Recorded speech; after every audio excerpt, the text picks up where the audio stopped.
আসসালামু আলাইকুম গাইস, সবাই কেমন আছো? আশা করি ভালো আছো। আলহামদুলিল্লাহ, তোমাদের দোয়ায় ও ভালোবাসা অনেক অনেক ভালো আছি। তো সকালবেলায় মেয়ের আব্বু বাজার থেকে জীবিত শিং মাছ এনেছে, সেগুলো কেটে নেব। তো দেখতেই পারছো, শিং মাছে প্রথমে আমি লবণ দিয়ে দিয়েছি, তারপর হচ্ছে একটু পান খাবার যে চুন সেটা আমি দিয়ে দেব। এতে করে খুব সহজেই উপরের যে কালো অংশটা থাকে সেটা খুব সহজেই উঠে যায়। তো মাছটা আমি পরিষ্কার করে নিয়েছি, সেটা তোমাদের দেখাতে পারিনি। তো এরপর হচ্ছে কিছু ওয়েস্টেজ ছিল বাড়িতে, সেগুলো বিক্রি করব।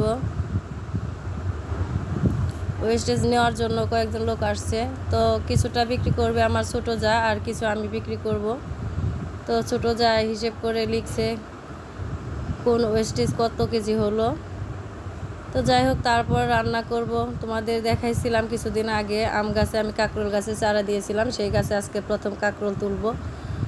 তো মেয়েকে নিয়ে গেলাম কাঁকরোল তোলার জন্য। তো কাঁকরোল একটা রেসিপি তোমাদের সাথে শেয়ার করব।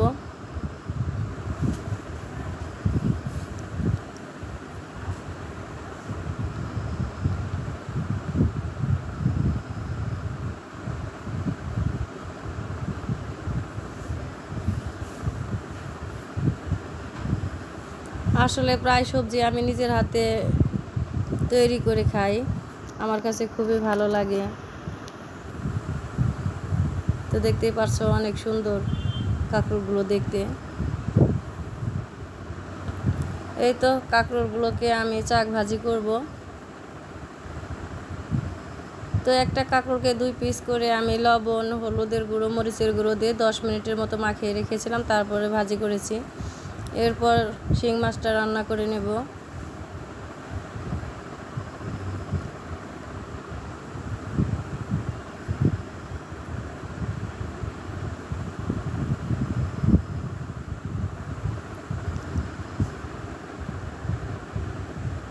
আমার ভিডিওগুলো তোমাদের কেমন লাগে আমি জানি না, অবশ্যই কমেন্টসে জানাবে কার কেমন লাগে।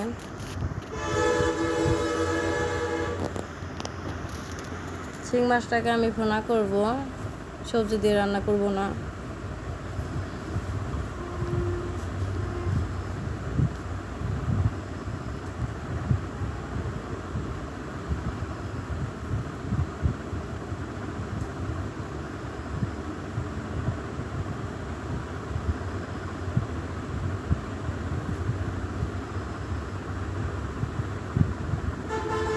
তো এরপর হচ্ছে এটা কি মাছ ছিল আমি জানি না,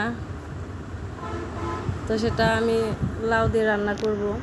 তো সাগর রান্না করেছি, পুঁই শাক, সেটা আমার জাংলার ছিল। তো দুপুরে খাবার টাবার খেয়ে তারপর হচ্ছে চলে আসলাম ছাদে। তোমরা তো কিছুদিন আগে দেখেছো পিসপাল আমি বেঁধে রেখেছি বাদরের জন্য, সেগুলো আজকে পেরে নেব।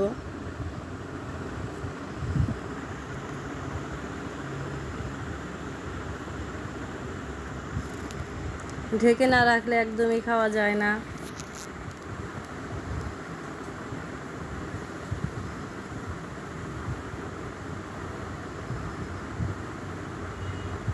তো বস্তাটা আমি প্রথমে খুলে নিলাম। এই তো দেখো অনেক বড় বড় হয়েছে।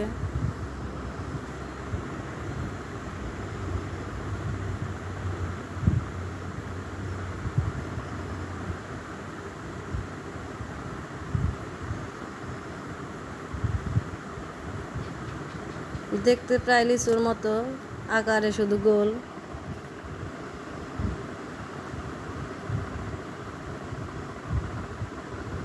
ওদিকে আমার ভাসুরের ছেলে কিছু পেরে নিচ্ছে, এদিকে আমি।